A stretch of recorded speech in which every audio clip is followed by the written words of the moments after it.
Bonsoir à toutes et à tous et merci beaucoup de votre présence pour cette nouvelle rencontre au Café de la Librairie pour laquelle j'ai le grand plaisir ce soir de recevoir Gérard Noiriel. Alors bonsoir et merci beaucoup de votre venue à Dialogue. Merci de votre invitation.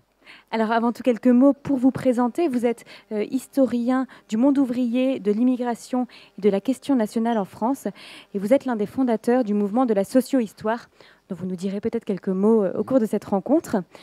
Vous êtes l'auteur de très nombreux ouvrages, parmi lesquels on peut citer Les ouvriers dans la société française 19e, 20e siècle, Le Creuset français, ou encore Chocolat, qui a ensuite donné lieu au film de Roche Dizem avec Omar Sy.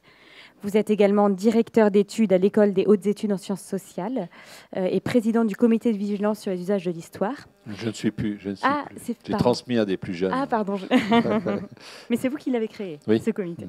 Et vous vous consacrez enfin à l'éducation populaire par le biais d'une association donc, nommée DAJA, créée il y a une dizaine d'années, et avec laquelle vous explorez diverses formes et divers langages pour transmettre le goût de la connaissance. Voilà, oui. Alors ce soir, c'est un ouvrage important et passionnant que vous venez nous présenter. Il est intitulé « Une histoire populaire de la France, de la guerre de 100 ans à nos jours » et paru aux éditions Agone. Et il constitue la synthèse de toute une vie de recherche et d'engagement. Alors vous commencez cet ouvrage par un avant-propos où vous écrivez les mots suivants. « Il existe deux grandes manières d'écrire l'histoire de la France. La première est collective. Elle consiste à rassembler un grand nombre de spécialistes sous l'égide d'un historien pour présenter au public cultivé un état du savoir historique à partir d'un fil conducteur assez lâche, de façon à réunir les petits producteurs indépendants que nous sommes autour d'une œuvre commune. La seconde est individuelle. Elle caractérise les historiennes et les historiens qui sont arrivés dans la dernière ligne droite de leur carrière et qui exposent leur vision de l'histoire de la France en s'appuyant notamment sur leurs propres travaux. » C'est cette manière que vous avez adoptée dans ce livre et que nous allons donc explorer au cours de cette rencontre. Alors, tout d'abord, le titre de votre ouvrage, Une histoire populaire de la France, fait référence à un autre livre important, celui d'Howard Zinn, publié en 1980, qui s'appelle donc Une histoire populaire des États-Unis. Alors, dans quelle mesure votre ouvrage s'inscrit-il dans la lignée de ce livre et en quoi s'en démarque-t-il ? Oui, eh bien, effectivement, si je fais un petit peu la genèse de ce projet, au départ, c'est l'éditeur, donc Agone, qui a publié l'édition française d'Howard Zinn, donc l'histoire populaire des États-Unis, qui m'a sollicité pour essayer de faire la même chose à propos de la France. Donc, j'étais très honoré qu'on ait pensé à moi pour ce genre de projet, parce que j'ai beaucoup d'admiration pour Howard Zinn, à la fois pour son parcours, pour son travail. Donc j'ai accepté, j'ai commencé, et puis après, le projet a mis beaucoup plus de temps que ce que je pensais au début, parce que j'ai mis à peu près 10 ans pour le mener au bout, parce que d'une part, je me suis rendu compte que c'était plus compliqué que ce que je pensais au départ, et puis d'autre part, parce que j'étais pris justement dans l'aventure, j'allais dire Chocolat, que je suis d'ailleurs venu présenter ici, mon livre sur le clown Chocolat l'année dernière, qui m'a amené évidemment vers des horizons un peu différents, puisque à la fois vers le théâtre, puisqu'on en a fait plusieurs pièces de théâtre, vers le cinéma, l'éducation populaire, etc. Donc ça m'a pris 6 ans. Donc je suis revenu seulement après, vraiment à fond, dans cette histoire populaire. Et alors, là où je disais, j'ai rencontré une difficulté, je dirais, c'est pour 2 types de raisons. La première, c'est que Howard Zinn, lui, il avait écrit son livre dans les années 70.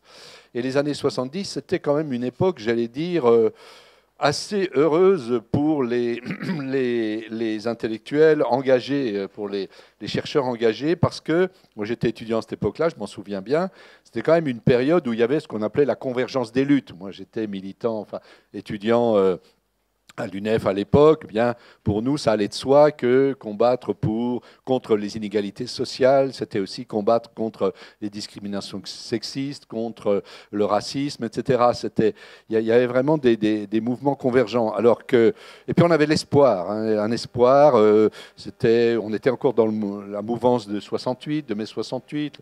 Le programme commun de la gauche venait d'être signé, etc. Donc c'était une époque, je dirais, très optimiste, alors qu'aujourd'hui, évidemment, on est dans un contexte politique qui est très différent. Et ça, qui est plutôt pessimiste, où on voit beaucoup d'affrontements, y compris identitaires, etc. Donc, il fallait aussi adapter le projet de façon à pouvoir éclairer la situation dans laquelle on est aujourd'hui. Donc, moi, je suis socio-historien, j'ai une double formation en histoire et sociologie, Et donc, la démarche de la socio-histoire, c'est aussi que l'histoire doit nous aider à comprendre le présent. Donc ce livre, il est aussi motivé par l'idée de comprendre bien qu'est-ce qui se passe aujourd'hui.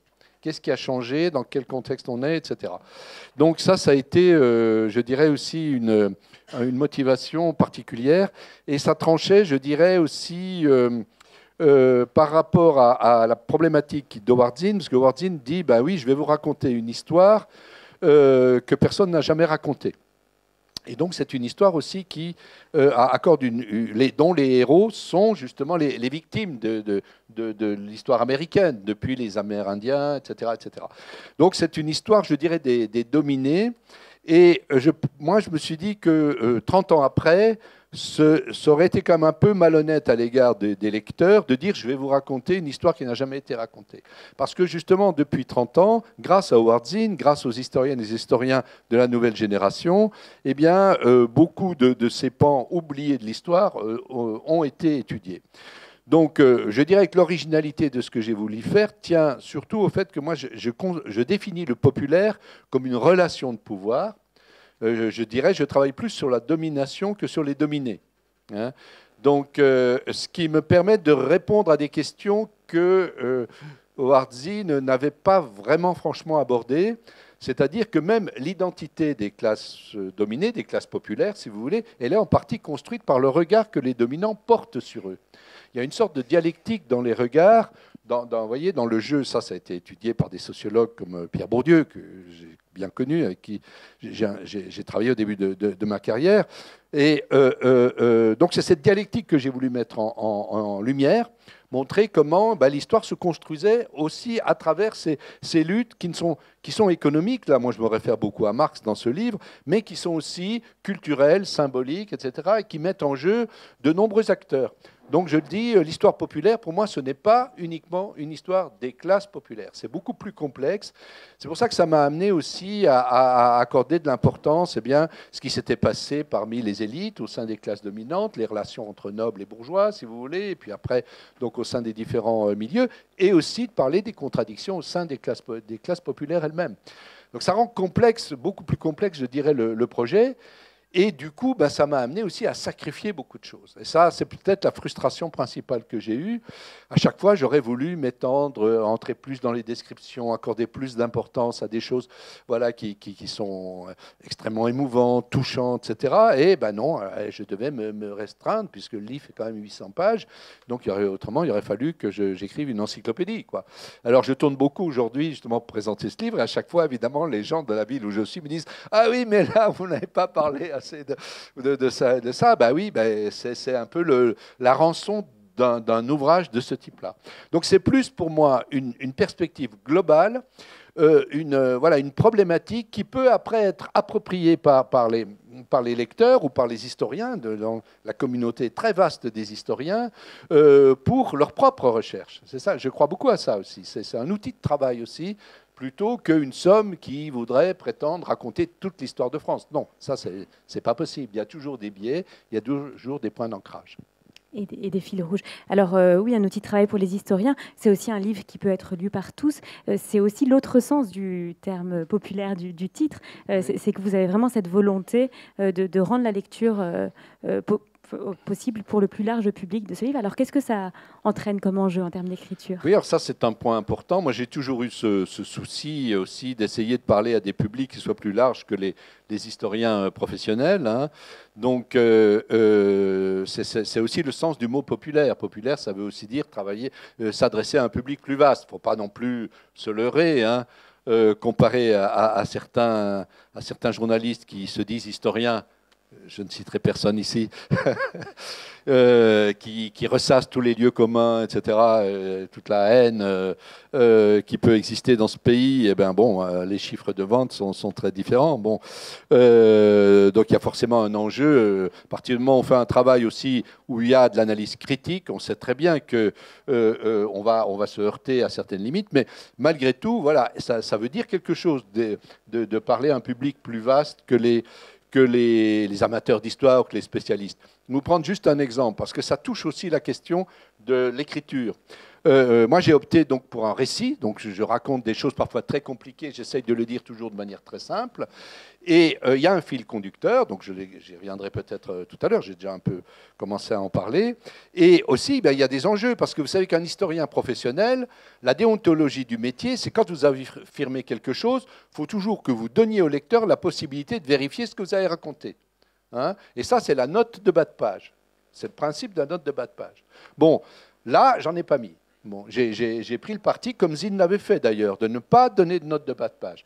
Parce que la fonction aussi, l'autre fonction de la note de bas de page, c'est de rendre hommage aux gens à qui vous devez vos connaissances. Alors évidemment, quand vous faites un bouquin de synthèse comme ça, bon, j'ai dit, je fais référence à mes propres travaux, mais évidemment, je n'aurais pas fait une histoire de France uniquement avec mes propres travaux, surtout pour les périodes antérieures à la Révolution française, où je ne suis pas du tout spécialiste. Donc là, moi, je me suis appuyé sur les autres travaux, sur les historiens, les historiennes qui ont travaillé sur ces différentes périodes. Donc, la déontologie, c'est la note de bas de page, c'est de citer tous ceux à qui on doit quelque chose. Mais quand j'ai commencé à faire ça, je me suis dit, mais c'est impossible.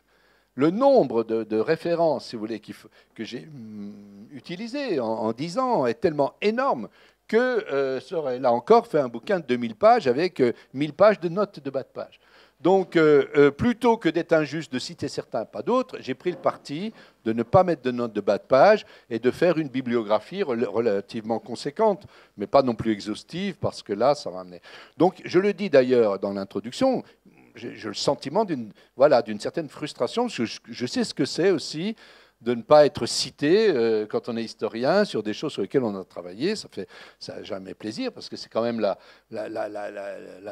récompense qu'on a dans notre métier. Hein, mais là, voilà, c'est l'exercice même m'obligeait à sacrifier beaucoup de choses au niveau des références.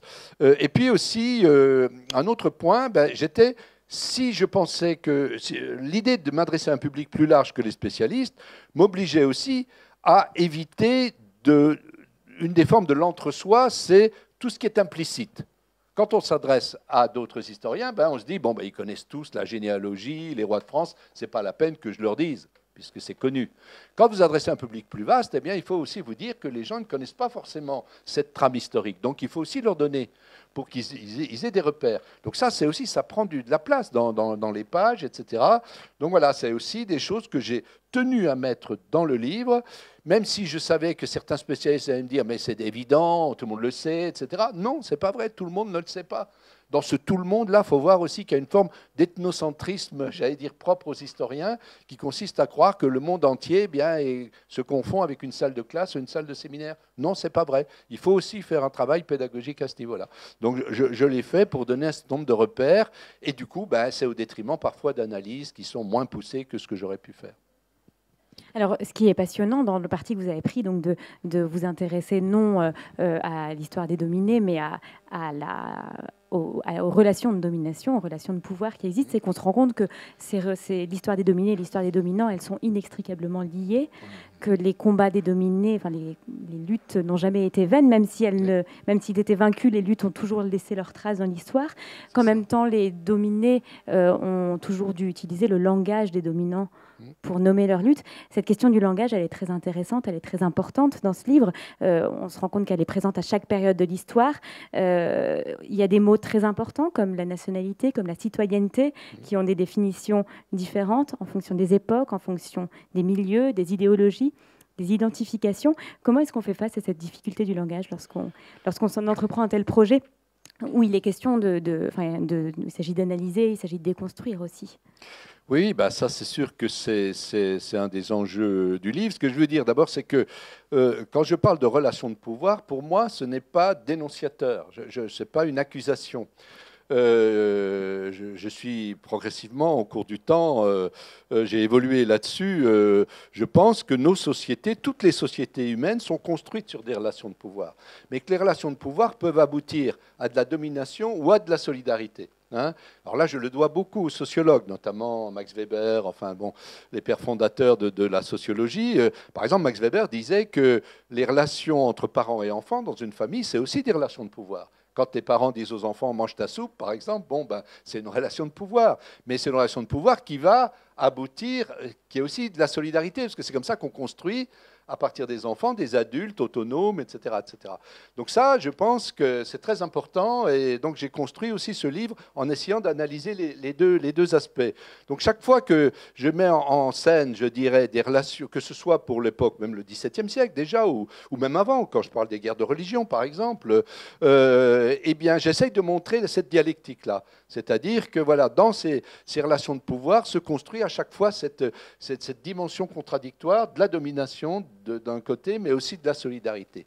Et c'est pour ça que j'ai commencé ce livre, parce que évidemment, il faut un début. Donc, je commence à Jeanne d'Arc, parce que pour moi, Jeanne d'Arc, c'est un enjeu. Elle a été appropriée par l'extrême droite, on le sait, bon, mais aussi par des gens à gauche, engagés à gauche, voire à l'extrême gauche. Mais pour moi, bon, à la limite, Jeanne d'Arc, je m'en fiche, mais c'était intéressant parce que finalement, on peut parler de France ou même de peuple français à partir de l'État français. Pour moi, c'est un enjeu important, puisque, si on prend la définition juridique, en tout cas, de la France, eh c'est l'État national qui s'appelle France, et cet État, donc, il commence à émerger au Moyen-Âge, mais il se fixe véritablement après la guerre de 100 ans. Et pourquoi l'État est important? Je pense que la France est un pays, justement, qui a un rapport à l'État tout à fait particulier. C'est une originalité de la France par rapport à beaucoup d'autres pays. Alors, je fais des fois des comparaisons avec le Royaume-Uni, avec l'Allemagne. Bon, on pu prendre d'autres, mais là aussi, j'étais limité dans le temps. Mais c'est quand même cet État français qui, au départ, vous le savez, est finalement limité à l'Île-de-France. Hein, et ce patois, enfin, ce dialecte francilien qui va être imposé comme langue française, avec toutes ces relations de pouvoir. La Bretagne est évidemment directement concernée, mais bien d'autres régions, bien d'autres populations, enfin tout ça est extrêmement compliqué. Mais à partir de l'État, on peut définir, Max Weber définit l'État comme une relation commandement-obéissance. Hein. Donc on a la loi, nul n'est censé ignorer la loi, et la loi s'impose grâce à un pouvoir coercitif qui est celui de l'armée au départ, puis après il y aura la police. Et donc, il y a deux piliers à l'État, c'est l'armée et l'impôt. Les deux vont de pair. Il faut un impôt pour payer les soldats, et il faut des soldats pour récupérer l'impôt, si vous voulez. Voilà cette dialectique, que je simplifie là. On la voit nettement apparaître en France juste après la mort de Jeanne d'Arc, puisqu'elle va contribuer à la victoire du roi de France pendant la guerre de 100 ans. Et c'est à ce moment-là que l'impôt royal se met véritablement en place. Et je pense que l'impôt, c'est une relation de pouvoir, justement, qui tisse des liens aussi entre les sujets. On passe d'une population, pour moi une population, c'est des individus qui sont les uns à côté des autres, mais qui n'ont pas forcément de lien entre eux. Alors qu'un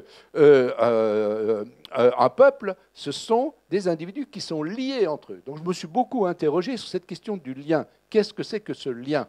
Et ce lien, pour moi, il est d'abord matériel, c'est justement le lien instruit par l'État grâce à ce pouvoir qu'on appelle la souveraineté et qui se manifeste par cette violence d'État, je dirais, de l'armée, qui est les armées royales, qui répriment les révoltes, qui obligent les paysans à donner les 3/4 de leur récolte, etc., et qui donc détermine aussi l'impôt, l'enrichissement de l'État royal, etc. Donc là, on a une dialectique qui permet de comprendre, je pense, l'histoire de France, parce qu'en même temps, les premières grandes révoltes populaires sont des révoltes antifiscales. J'insiste beaucoup dans ces...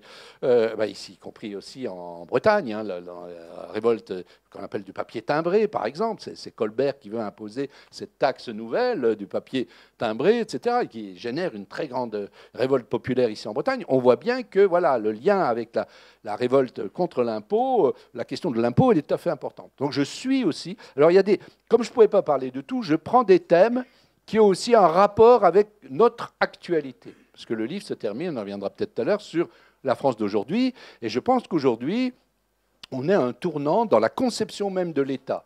Cet État qui a quelque part aussi modelé le peuple français, y compris modelé les identités individuelles. Je parlais de la langue, mais on pourrait parler aussi du système des noms, des prénoms, etc. Tout ça, c'est des produits aussi du travail de l'État. Eh bien, on est aujourd'hui dans une situation, vous le savez sans doute, avec la politique libérale qui s'impose un peu partout, où on voit beaucoup de gens qui appellent à un démantèlement de l'État. Hein.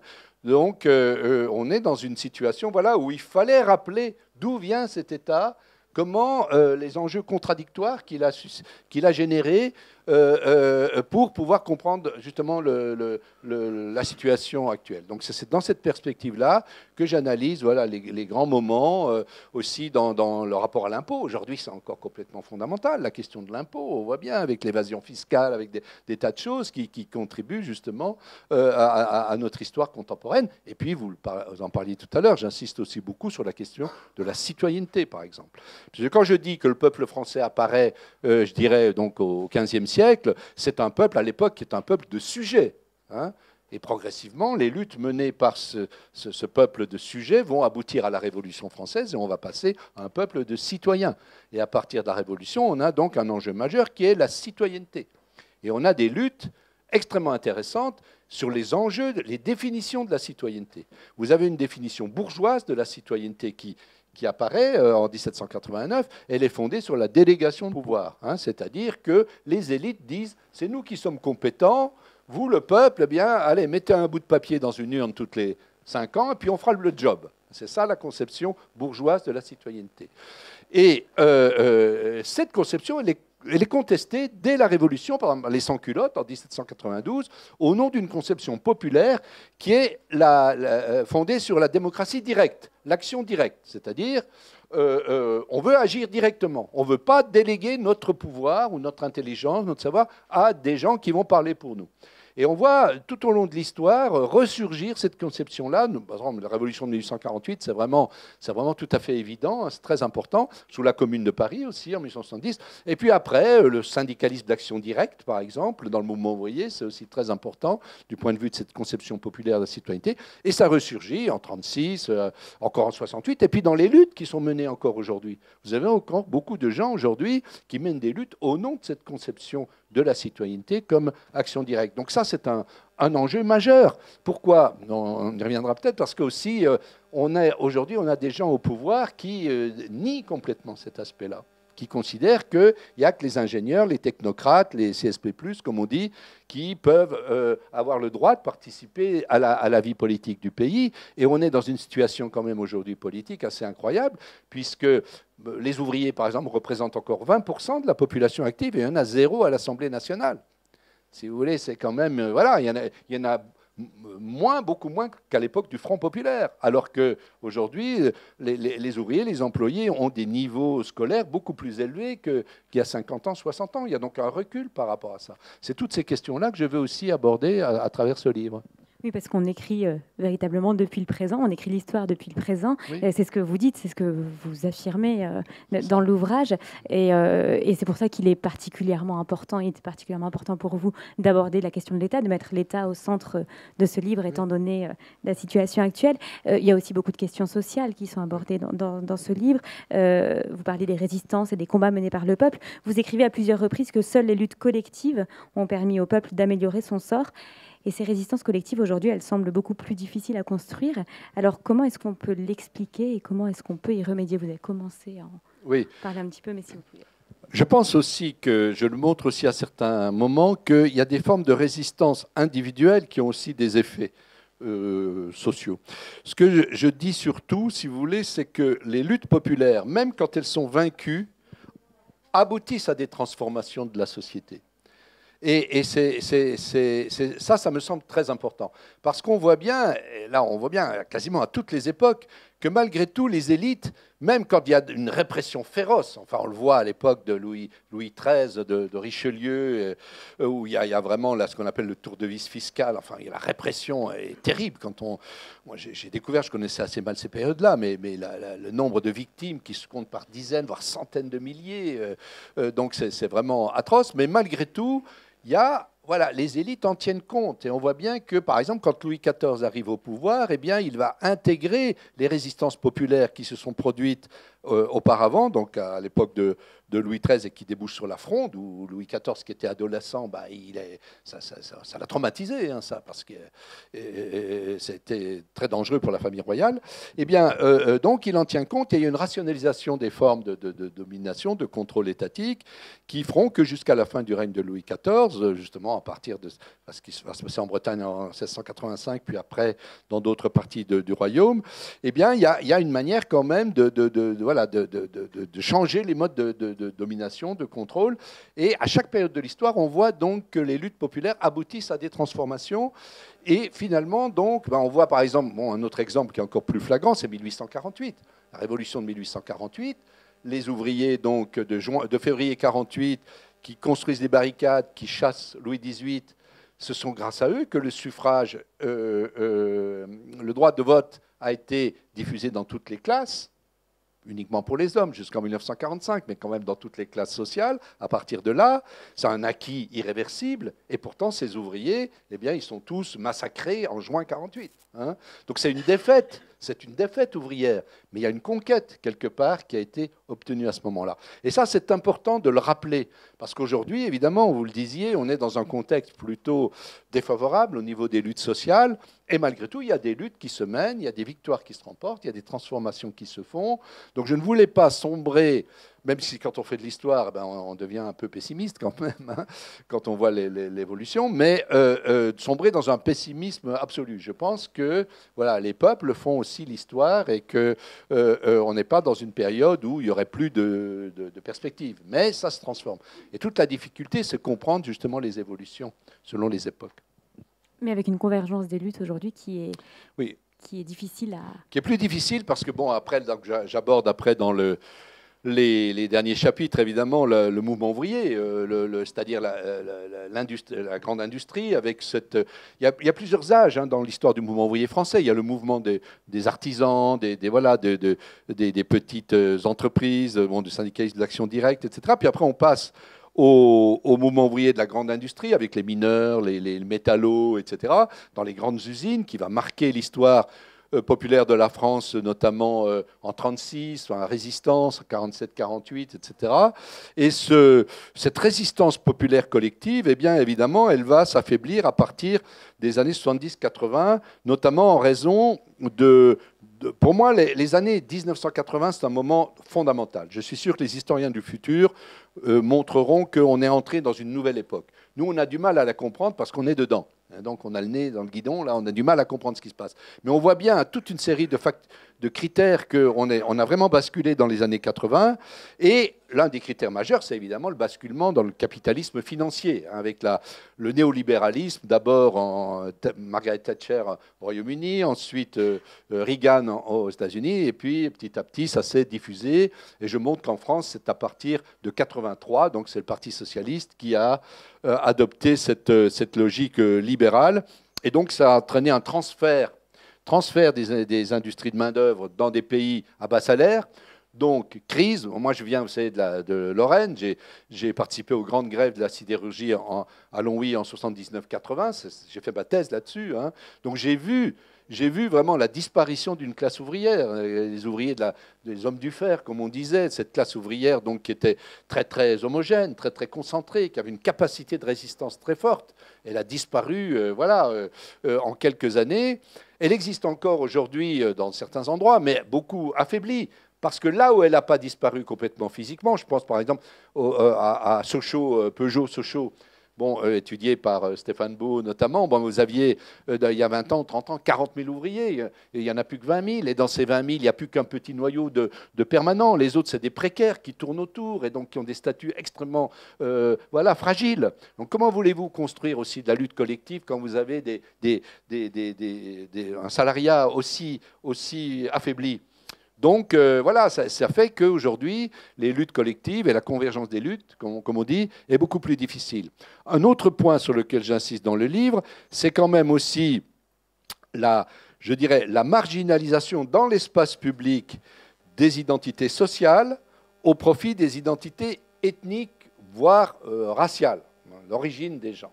Ça, c'est quelque chose de très important et de très problématique. Donc, j'ai écrit aussi ce livre pour inciter les gens qui sont engagés, je dirais, à retrouver le chemin aussi d'une vision qui combine les niveaux d'appartenance. Je veux dire, le côté positif, ça a été le développement de la lutte contre le racisme, la lutte contre les discriminations, la lutte contre le sexisme, etc. Bon, tout ça, c'est des points positifs, mais il ne faut pas que ce soit utilisé par les réactionnaires pour mettre en opposition les luttes, ce que j'appelle voilà, la mise en concurrence des bonnes causes. C'est un phénomène qui est flagrant aux États-Unis. Je veux dire, on ne peut pas expliquer la victoire de Trump si on ne voit pas ça. Hein.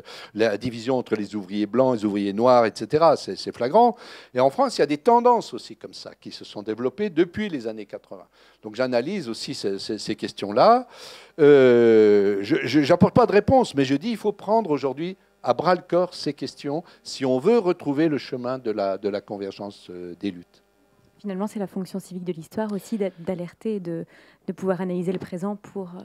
Oui, je crois que c'est le rôle qu'on doit jouer. Moi j'ai une définition de l'intellectuel qui vient de Michel Foucault, qui s'appelle l'intellectuel spécifique. Le rôle de l'intellectuel, c'est pas dire aux gens ce qu'ils doivent faire, hein, ce qu'ils doivent voter, ce qu'ils doivent penser, etc. C'est d'apporter à partir de leur travail, parce que c'est la seule légitimité qu'on a pour parler en public, hein, des outils pour que chaque citoyen, évidemment, se fasse sa propre opinion. Donc c'est ça que moi j'essaye de faire. J'ai beaucoup travaillé sur l'histoire d'immigration, là on n'en a pas beaucoup parlé. C'est une autre manière aussi d'envisager l'État, parce que l'immigration c'est une construction étatique, hein. C'est une division des classes populaires sur la base de la nationalité au départ, hein. Donc en France ça commence à partir des années 1880, c'est une période vraiment tout à fait fondamentale pour ces questions-là, et constamment on a des formes de division interne aux classes populaires. J'analyse beaucoup si ces contradictions, ces formes de domination interne aux classes populaires. Comme la domination masculine, comme on dit, c'est une forme aussi de clivage interne aux classes populaires. C'est un aspect qui a été longtemps mis de côté, marginalisé par le mouvement ouvrier. Bon, mais l'immigration aussi. Les clivages liés à l'immigration, ils sont très anciens dans la gauche, hein. Peut-être moins ici dans les régions. Bon, dans l'ouest de la France, ça a été moins net parce que, j'allais dire, l'immigration étrangère a été moins importante. C'était souvent les Bretons qui faisaient office d'immigrants, hein, y compris d'ailleurs en région parisienne, etc. Mais moi qui ai beaucoup travaillé sur l'est de la France, et c'est vrai aussi dans le sud, etc., eh bien là, il y a eu des vagues, vous savez, successives d'immigrants d'autres pays, à tel point que la France est le premier pays au monde, devant les États-Unis en 1930, pour le taux d'immigration. La France est un pays qui doit énormément à l'immigration, il faut constamment le rappeler. Mais effectivement, ça a engendré aussi des formes de concurrence, de division donc, au sein des classes populaires. Donc c'est un problème, pour ça j'en parle pas mal dans le livre, parce que, qui est encore actuel. Vous voyez, avec tout ce qu'on s'y passe aujourd'hui, les drames des migrants, etc. Enfin, on a un sentiment d'une histoire aussi qui se répète à ce niveau-là. Et voilà, c'est un enjeu aujourd'hui qu'il faut affronter et donner des outils pour peut-être retrouver le chemin, là aussi, de l'unité. Juste un point pour terminer sur ce point-là, c'est aussi, je montre dans le livre que à chaque fois que les forces de gauche ont gagné, je dirais, les élections, c'est à chaque fois qu'ils ont réussi à trouver une alliance entre le mouvement social, c'est-à-dire les gens qui luttaient contre les inégalités économiques et sociales, et le mouvement humanitaire. Hein. Ça, on le voit déjà dès l'affaire Dreyfus, avec la victoire du Bloc des gauches en 1902. On le retrouve sous le Front populaire. Il ne faut pas oublier que le Front populaire, c'est la conséquence du Front antifasciste, qui avait réuni en 1934, justement, le mouvement ouvrier et les associations humanitaires.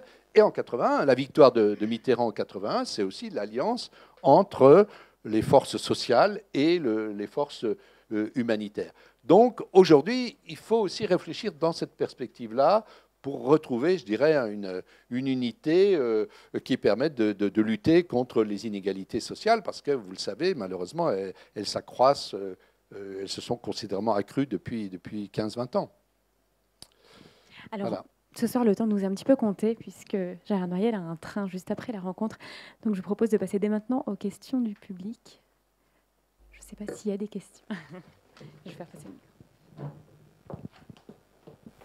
Merci. Bonsoir, j'ai deux questions. J'espère que je ne suis pas trop gourmande. Vous avez dit que le lien, ce qui qualifie un peuple, c'est le lien qui est créé par l'impôt. Alors, comment considérer ceux qui ne payent pas l'impôt? Voilà ma première question. Oui. Je donne ma deuxième tout de suite? Oui, merci. La deuxième question, c'est quelle différence faites-vous entre... aujourd'hui, on parle beaucoup en France de combat, de lutte contre les discriminations, je sais pas moi, homosexuels versus hétéros, femmes versus hommes, etc., etc. Et donc, quelle différence faire avec le communautarisme à l'anglo-saxonne? Merci. Alors, bon, pour la première question, la réponse sera brève, c'est que tout le monde paye l'impôt, en fait. Hein. Quand vous achetez, voilà, vous payez la TVA, etc. Donc, il y a de l'impôt. Tout le problème qui est posé, mais là, je n'aurai pas le temps de développer, c'est la relation entre l'impôt direct, c'est-à-dire l'impôt sur le revenu, et les impôts indirects. Ça a été un enjeu de lutte très intéressant, d'ailleurs, à analyser, parce que ce n'est pas forcément les mêmes groupes sociaux qui ont intérêt à l'un ou à l'autre. Bon. Mais voilà, l'impôt, tout le monde est concerné, je dirais, par l'impôt. Et même d'ailleurs sous l'Ancien Régime, parce qu'effectivement, à cette époque-là, les nobles, les privilégiés ne payaient pas l'impôt, exemptés, mais ils y contribuaient indirectement parce que c'était eux qui étaient souvent chargés de le récupérer, je dirais. Donc ça entraînait des luttes entre ce qu'ils prenaient pour eux et ce que l'État royal prenait, etc. Voilà. La deuxième question, alors elle ouvre sur un vaste problème, effectivement. C'est cette notion même de communautarisme hein, qui est récente. Vous savez, c'est un mot qui est apparu dans le vocabulaire français seulement dans les années 80, au moment où il y a eu toute cette polémique sur l'affaire du voile islamique, etc. Bon. Et qui pose effectivement des modes d'organisation des sociétés qui peuvent être très différents. Et c'est là qu'on revient finalement à la question de l'État, parce que c'est aussi lié à la conception de l'État. L'État français, c'est un État très centralisé, vous savez, avec une conception de l'unité nationale, la nation une et indivisible, qu'on croit universelle, mais qui est complètement particulière à la France, qui pose donc des questions comme la question de la laïcité. Il suffit de sortir des frontières de la France pour voir que la conception française de la laïcité est pratiquement incompréhensible pour la plupart des autres pays. Enfin, je veux dire, voilà.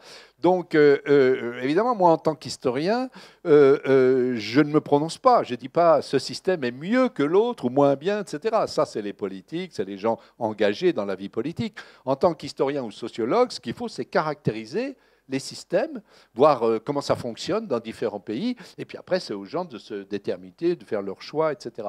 Mais là-dessus, il y a beaucoup de fantasmes, parce que c'est exploité politiquement.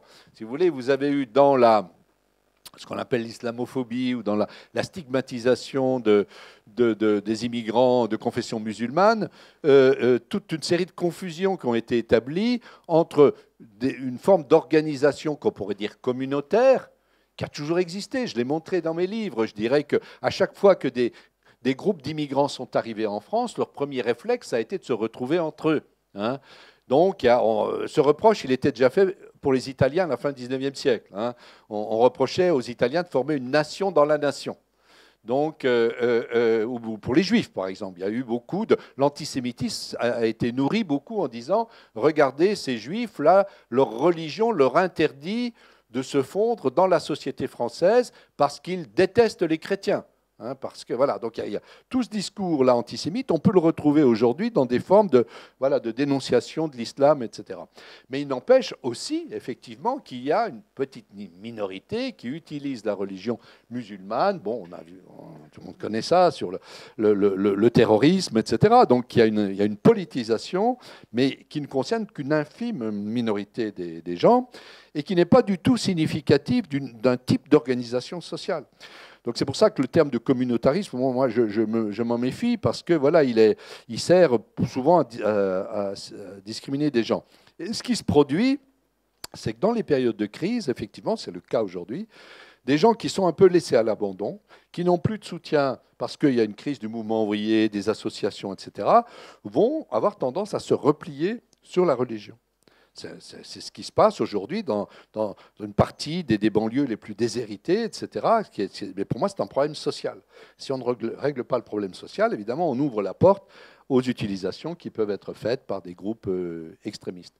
Donc voilà, mais ce problème-là, vous voyez, il se pose aussi dans des pays qui sont organisés autrement. C'est vrai que, par exemple, le Royaume-Uni, prenons l'exemple, il y a eu des études comparées, justement, c'est pour ça qu'on peut le faire, entre la France et le Royaume-Uni. Au Royaume-Uni, donc, il y a une organisation communautaire qui est affichée, qui est délibéré, je dirais, c'est la conception de la liberté qui règne dans ce pays-là, c'est que les gens ont le droit de s'organiser en communauté. Donc de voir des femmes qui portent le foulard ou autre, ça ne choquera pas, parce que c'est inscrit dans la conception de la liberté.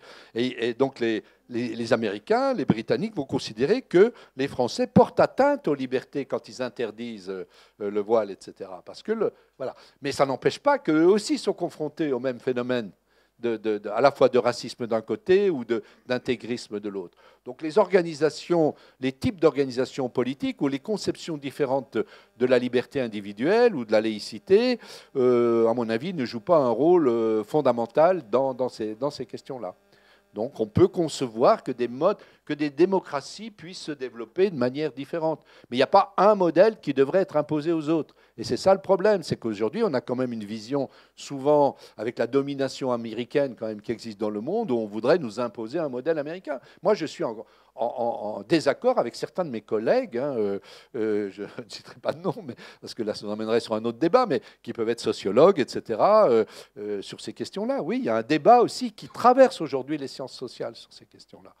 Mais moi, je réfute l'idée qu'il y aura un modèle qui serait supérieur à un autre. En tout cas, ce n'est pas à nous, en tant que chercheurs, d'aller prononcer comme ça des jugements de valeur.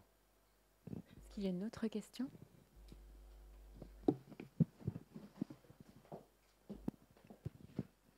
Est-ce que la lutte des classes telle que l'a définie notamment Karl Marx, donc dans le sens où il l'a définie, existe toujours dans la société, oui, on va dire, française actuelle? Alors, moi, je réponds oui à cette question. Et alors, je dis dans l'introduction que s'il fallait citer comme on dit, si je partais sur une île déserte en ayant seulement 2 livres à emporter, je prendrais Le Capital de Karl Marx et je prendrais, disons, peut-être La Distinction de Pierre Bourdieu. Voilà. Donc, effectivement, ça a été pour moi 2 références théoriques tout à fait fondamentales. Mais je dis bien que je ne suis pas, comment dirais-je, un émule, c'est-à-dire moi j'utilise les auteurs dans la mesure où ils me servent, puisqu'ils ne me servent pas, je ne le prends pas. Mais disons, le concept de lutte des classes, oui, je crois qu'il est encore extrêmement important. Et je suis aussi convaincu que les questions économiques sont déterminantes, que la position économique des individus a un rôle déterminant dans la société, etc. Et que ce sont toujours des enjeux économiques qui sont déterminants. Quand on parlait aujourd'hui de l'évolution du capitalisme et de la financiarisation du capital, on est bien dans l'économie. Donc ça, je pense, c'est déterminant, mais je ne serai pas marxiste au sens philosophique du terme, c'est-à-dire que la philosophie de l'histoire, qu'on appelle le matérialisme historique, qu'on trouve chez Marx, était assez simpliste. Je dirais la succession des modes de production ou la définition des classes uniquement à partir de critères économiques, c'est insuffisant. C'est ça qu'ont apporté les sociologues, depuis Max Weber jusqu'à Bourdieu, c'est donner une définition beaucoup plus riche, c'est-à-dire aussi culturelle. Vous voyez, une chose que Marx a complètement ratée parce qu'il a écrit Le Capital avant les mutations de la fin du XIXe siècle, c'est le rapport à l'État, justement. Chez Marx, l'État, il n'existe pratiquement pas. Et quand, vous savez, Marx Engels termine le manifeste du Parti communiste en disant « Prolétaires de tous les pays, unissez-vous », formidable, ça reste d'actualité. Le problème, c'est que quand ils ont écrit ça en 1848, ils étaient en avance sur le capitalisme. Le capitalisme était moins international que le mouvement ouvrier. Mais le problème, c'est que le mouvement ouvrier n'a pas évolué dans un sens international. Il s'est au contraire nationalisé. Chaque mouvement ouvrier est devenu national.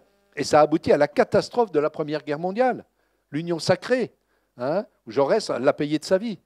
Jaurès, qui était resté pacifiste, il s'est fait flinguer, vous savez, par un nationaliste d'extrême droite, parce qu'il continuait à défendre des idéaux pacifistes, alors que la CGT, les syndicats, les partis de gauche, à l'époque, ont tous rallié leur État national contre les idéaux internationalistes. Alors que le capitalisme, lui, n'a cessé de s'internationaliser. Et donc aujourd'hui, voilà, on le paye. Il y a un déficit. Aujourd'hui, pour mener des luttes victorieuses, il faudrait aussi être capable de s'allier, au moins au niveau européen. Et on voit le déficit à ce niveau-là des organisations syndicales. Mais moi, je le plaide aussi je dirais, c'est aussi notre responsabilité. Nous, sur le plan universitaire, on n'a pas été capable non plus de construire une démarche européenne. Vous voyez, c'est un problème global. On reste dans des sociétés extrêmement nationales. Donc ça, effectivement, sur ces questions-là, le marxisme ne nous aide pas énormément, mais je pense que, voilà, sur la définition du capitalisme, sur toute cette analyse qui fait aussi du rôle de la monnaie, etc., ce sont des ressources qui restent indispensables.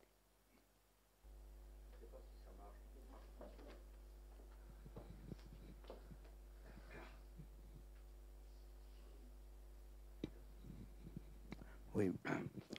Donc, vous faites un récit de l'histoire du peuple.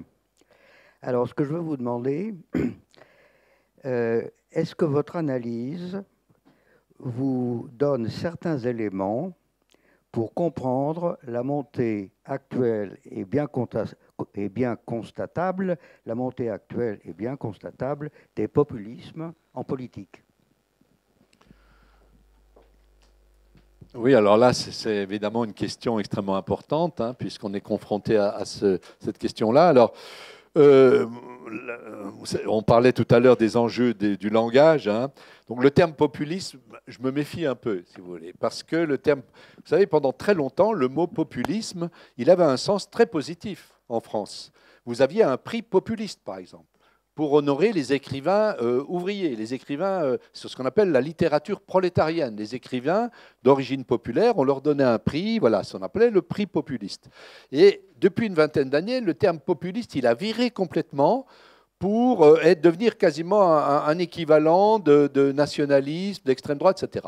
Et donc, voilà, il faut faire la part des choses, c'est-à-dire que parfois vous avez des revendications qui viennent des classes populaires, on va dire que c'est du populisme. C'est trop facile. Bon, donc, au sens où vous l'utilisez, évidemment, ça veut dire, moi je dirais plutôt nationalisme, conservatisme, extrême droite, etc. Voilà, effectivement, on constate une montée dans un grand nombre de pays. On peut prendre Trump aux États-Unis, on a vu ce qui vient se passer au Brésil, on voit en France, en Hongrie, etc., etc. Et ça, voilà, c'est un mouvement qui se développe. Alors, comment l'analyser ? J'essaye de le faire dans le dernier chapitre du livre. Je crois que ça vient principalement justement de l'affaiblissement des luttes sociales et des organisations donc, qui, inspirées du marxisme, qui fournissaient des explications économiques et sociales des problèmes. Hein. Jusque dans les années 70, 80, vous aviez donc la gauche, Parti socialiste, Parti communiste, qui disait si on est en crise, c'est la faute des patrons. Ce discours-là a été marginalisé et à la place, on a des explications de type identitaire qui se développent, notamment donc au sein des partis conservateurs. Donc il suffit de lire Le Figaro pour s'en rendre compte. Et donc, du coup, on est dans une logique où beaucoup de gens vont dire si on est dans une crise, c'est la faute des immigrés, il y a trop d'immigrés qui nous envahissent, etc., etc. Bon, ce discours-là qui se répand dans différents pays d'Europe, il est complètement ahurissant parce que les chiffres prouvent, si on prend l'exemple de la France, qu'il n'y a pas, depuis 30 ans, d'augmentation du nombre des étrangers, des travailleurs étrangers. Il y a une stabilisation depuis le début des années 80. Donc on est là dans des fantasmes qui sont récurrents en France. Moi, j'ai étudié dans mes livres sur l'histoire des migrations, j'ai montré que dès la fin du 19e siècle, vous avez des gens qui disent la France est envahie par les immigrés. C'est un discours récurrent. Mais avant, il y avait un autre discours qui faisait pièce à ça. Hein, il y avait un discours justement du mouvement ouvrier qui disait « Travailleurs de tous les pays, unissez-vous », qui unissait dans les luttes, dans les grèves, des ouvriers immigrés, des ouvriers français. La grande intégration des immigrés en 1936, c'est les grèves de 1936. C'est à ce moment-là que les Polonais, les Italiens, etc., se fondent au sein d'une classe ouvrière commune. Donc aujourd'hui, comme il y a un affaiblissement de ces luttes, voilà, les discours populistes, comme vous dites, ont plus le vent en poupe. Et puis, il y a un autre phénomène, c'est que l'extrême droite a changé. C'est pour ça que moi, je récuse un petit peu le discours qui vise à diaboliser le Front National, comme on dit. Hein. Parce que si on répète aux gens constamment, c'est ce qui se fait depuis 20 ou 30 ans, Le Pen, c'est comme Hitler, Le Pen, c'est comme Pétain, etc., les gens n'y croient plus. Les gens n'y croient plus. Il ne faut pas prendre les gens pour des imbéciles. Quand vous invitez un leader d'extrême droite en prime time à la télévision publique, comme ça s'est fait depuis 1984, parce que ça a été montré dans une thèse, hein, le succès de Le Pen, il a été d'abord à la télé avant d'être dans les urnes. C'est le succès de Le Pen à une émission qui était très regardée à l'époque, qui s'appelait L'heure de vérité. Hein, c'était une émission d'interview politique où il a explosé les compteurs en termes d'audimat. Qui a généré le phénomène Le Pen. Parce que Le Pen, ça faisait longtemps qu'il était dans le circuit, mais même en 81, il avait eu 1% des voix, je crois, aux élections. Hein. Donc il y a vraiment une mutation qui est liée aux transformations des médias. Voilà. Il n'était pas candidat en 80, peut-être, oui, celle d'avant, voilà. Mais enfin, je veux dire, il avait, voilà, l'extrême droite avait des scores tout à fait marginaux, et ça change donc après, en 84, voilà.